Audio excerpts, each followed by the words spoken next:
जब भी दुनिया के सबसे बड़े सांपों की बात आती है तो दिमाग में एनाकोंडा और पाइथन जैसे विशालकाय अजगरों की इमेज उभरती है। मगर यदि मैं आपसे कहूं कि सदियों पहले यह धरती एक ऐसे भारी और भीमकाय सांप की साक्षी रही चुकी है जिसके आगे ये एनाकोंडा और पाइथन तो दूध पीते बच्चे हैं। एक ऐसा सांप जो धरती पर रहकर अपने फन से बादल छू सकता हो, तो आप क्या कहेंगे? जी हाँ, मैं बात कर रहा हूँ टाइटानोबोआ नाम के महाविनाशक सांप की। आज के इस वीडियो में इस सांप के अस्तित्व की पड़ताल करने वाले हैं, साथ ही इससे जुड़े कुछ बहुत ही रोमांचक फैक्ट्स पर भी रोशनी डालेंगे। आप बस वीडियो को छोड़कर कहीं जाएगा नहीं। ये वीडियो आपके रोंगटे खड़े कर देने के लिए तैयार है। टाइटानोबोआ स्नेक आज से करीब 6 करोड़ 50 लाख साल पहले जब डायनासोर्स का खात्मा हुआ तो धरती पर एक apex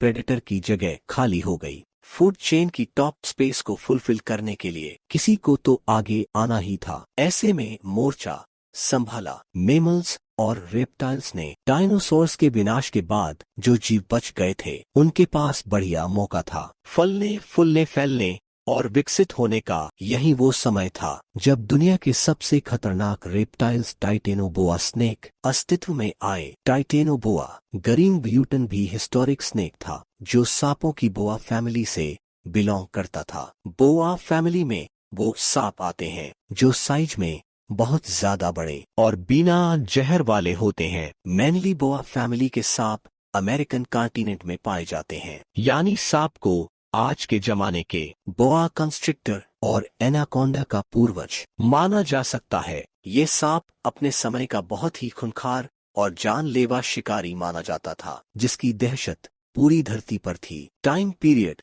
when they used to live on earth, जैसे कि हमने बात की, इन सांपों का उदय डायनासोर्स के बाद हुआ, यानी डायनासोर्स के साथ इनका कोई संबंध नहीं रहा। वैज्ञानिक मतों के मुताबिक ये सांप आज से करीब 6 करोड़ साल पहले हुए और करीब 50 लाख सालों तक इन्होंने धरती पर राज किया। इस टाइम पीरियड को एटालियोसिन पीरियड कहा जाता है। Places where they used to live, हमने अभी अभी जाना है कि आज के समय के एनाकोंडा के पूर्वज रहे हैं, तो जाहिर सी बात है जहां आज एनाकोंडा पाए जाते हैं वहीं इन सांपों का भी बसेरा हुआ करता था, यानी अमेरिका धरती के सबसे पहले, सबसे विशाल, सबसे घने और सबसे ज्यादा विविधता भरे जंगल अमेजोन को साथ अमेरिका की शान माना जाता है। इसी जंगल में इन सांपों का बसेरा था और आतंक भी। When did these snakes discover?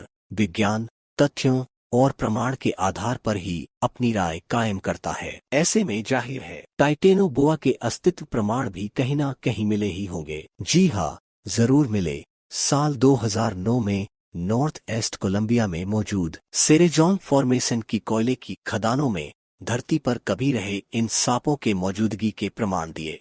यहाँ पाए गए फोसिस की शुरुआती जांच में इन्हें किसी विशालकाय मगरमच्छ के फोसिस करार कर दिया गया था, मगर फिर माना गया कि यह फोसिस किसी मगरमच्छ के नहीं बल्कि एक सांप के हैं और कोई ऐसा बेसा सांप नहीं। अब तक का दुनिया का सबसे बड़ा टाइटेनोबोआ साइज ऑफ टाइटेनोबोआ दुनिया का सबसे बड़ा सांप था, मगर क्या आपको इसकी साइज का अंदाजा है? गोल्ड माइन से मिले फॉसिल्स के स्टडी ये टाइटेनोबोआ की साइज का अनुमान लगाया गया है। यह जानकर आपके होश उड़ जाएंगे कि यह सांप करीब करीब 13 मीटर यानी लगभग 43 फीट लंबे हुआ करते थे। आज के समय के एनाकोंडा की एवरेज साइज केवल 15 से 20 फीट होती है, यानी टाइटेनोबोआ एनाकोंडा से 2 गुने से भी ज्यादा लंबे हुआ करते थे। आज तक सबसे बड़ा एनाकोंडा भी 29 फीट का ही पाया गया। अब इसी बात से अंदाजा लगा सकते हैं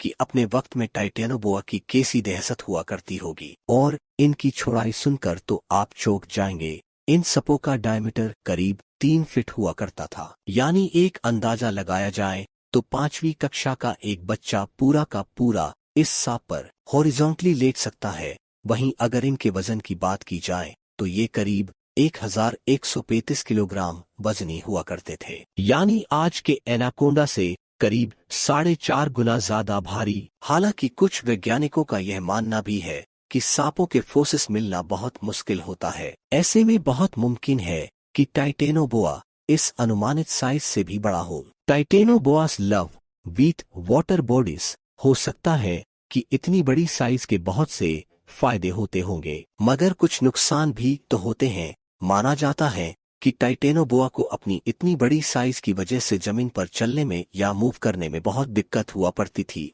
इसलिए वो अक्सर पानी में किसी दलदल या नदी के अंदर ही ज्यादातर अपना वक्त बिताते थे, या उन्हें एक जगह से दूसरी जगह मूव करने में आसानी होती थी। आज टाइटेनोबोआ के वंशज कहे जाने वाले एनाकोंडा में भी ये आदत देखी जाती है। एनाकोंडा भी अपना ज्यादातर वक्त पानी में ही पड़े पड़े बिताते हैं। Hunting techniques of Titanoboa. यह एनाकोंडा और बोआ कंस्ट्रक्टर्स की तरह ही बगैर जहर वाले सांप है, इसलिए इनकी हंटिंग टेक्निक भी इन सांपों से बहुत हद तक मिलती जुलती थी। ये सांप पानी में या पेड़ पौधों के बीच खुद को छिपा लेते थे ताकि इनका शिकार इन्हें देख ना सके, और फिर मौका मिलते ही यह अपने शिकार पर झपट पड़ते थे। इन झपट्टे में इनका विशालकाय जबड़ा और पिछले दांत बड़े कारगर होते थे। शिकार को पकड़ने के बाद ये उसके चारों तरफ पूरी तरह से लिपट जाते थे और उसे पूरी ताकत से दबा देते थे। ये दबाव लगभग 400 psi के आसपास होता था। इतना प्रेशर किसी भी जानवर की हड्डी का पाउडर बनाने के लिए काफी है। कसिंग की इस प्रोसेस को कंस्ट्रिक्टर कहा जाता है। ये सांप कंस्ट्रिक्टर की इस प्रोसेस को तब तक जारी रखते हैं जब तक कि शिकार की दम घुटने से या हार्ट बीट रुकने की वजह से मौत ना हो जाए। जब शिकार सांस लेना बंद कर देता था, तब ये अपना बड़ा सा जबड़ा खोलकर अपने शिकार को पूरा का पूरा निगल जाते थे। मॉडर्न डे के एनाकोंडा और बोआ कंस्ट्रिक्टर भी शिकार का यही तरीका अपनाते हैं। Diet of Titanoboa. जितना बड़ा इस सांप का आकार है, उस हिसाब से जाहिर है इसकी डाइट भी बहुत ज्यादा होती होगी। जैसा कि हमने बात की, ये ज्यादातर अपना वक्त पानी में ही बिताते थे। ऐसे में इनके शिकार भी मरीन क्रिएचर हुआ करते थे।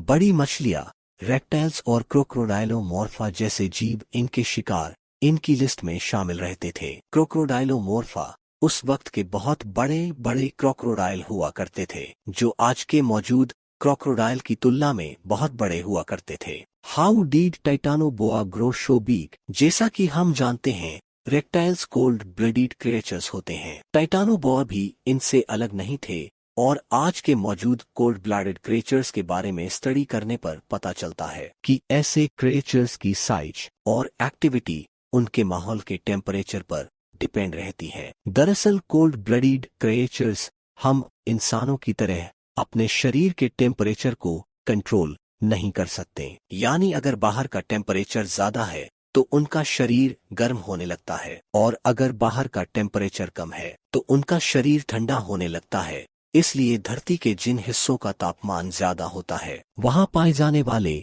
कोल्ड ब्लडेड क्रिएचर्स की साइज भी कंपैरेटिवली ज्यादा होती है, और वो हाईली एक्टिव भी होते हैं। अगर इससे हम धरती के ग्लोब से समझने की कोशिश करें तो आप देखेंगे कि इक्वेटर के आसपास दुनिया के ज्यादातर बड़े कोल्ड ब्लडेड क्रिएचर्स रहते हैं, क्योंकि यहाँ टेम्परेचर सबसे ज्यादा होता है। इक्वेटर से जैसे जैसे दूर ओस की तरफ जाते हैं, तापमान गिरता जाता है, और इसलिए कोल्ड ब्लडेड क्रिएचर्स की साइज छोटी होती जाती है। जब धरती से एस्ट्रॉइड टकराया था और डायनासोर्स के साथ धरती के लगभग 75% प्रजातियां समाप्त हो गई थी, उस समय धरती का तापमान आज के मुकाबले में 15 से 20 सेल्सियस ज्यादा हुआ करता था। ये गर्म और ह्यूमिड क्लाइमेट रेप्टाइल्स के लिए बड़ा अनुकूल था, और उस दौरान वो तेजी से विकसित हुए। टाइटेनोबोआ भी उन्हीं में से एक थे। ये अमेरिका के जंगलों के उन हिस्सों में विकसित हुए जहां से इक्वेटर होकर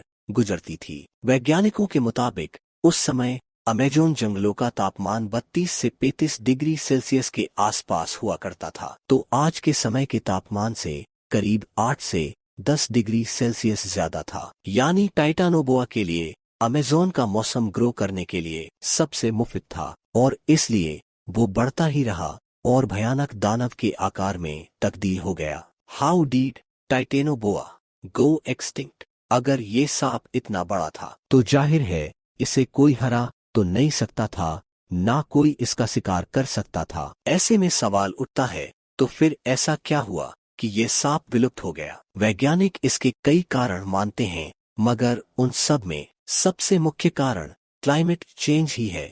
धरती समय के साथ धीरे धीरे ठंडी हो रही थी और गिरते टेम्परेचर के साथ टाइटेनोबोआ एडजस्ट नहीं कर पाया। बढ़ती ठंड इस सांप की सबसे बड़ी समस्या बन गई और धीरे धीरे टाइटेनोबोआ का अस्तित्व इतिहास से विलीन हो गया। हालांकि कुछ वैज्ञानिक द्वारा सुलझाए गए थ्योरी के मुताबिक इस बात की आशंका जताई जाती है कि टाइटेनोबोआ और इस तरह के दूसरे रेप्टाइल्स का फिर से उदय हो सकता है, क्योंकि ग्लोबल वार्मिंग की वजह से धरती का टेम्परेचर एक बार फिर बढ़ रहा है। अगर तापमान इसी तरह से बढ़ता रहा तो मौजूदा रेप्टाइल्स की साइज और एक्टिविटीज भी बढ़ती जाएगी और हो सकता है कि दुनिया एक बार फिर टाइटेनोबोआ का वापसीपन देख सके। तो आप अब जान गए होंगे कि कैसे इस बड़े सांप का उदय हुआ और खत्म भी हो गया। आज के वीडियो में बस इतना ही। उम्मीद करता हूँ कि आपको वीडियो पसंद आया होगा, तो हमारे इस वीडियो को लाइक कर दे और कमेंट में अपनी राय जरूर दीजिएगा। अगर ये सांप वापस आ गया तो धरती का क्या हाल होगा? जय हिंद, धन्यवाद।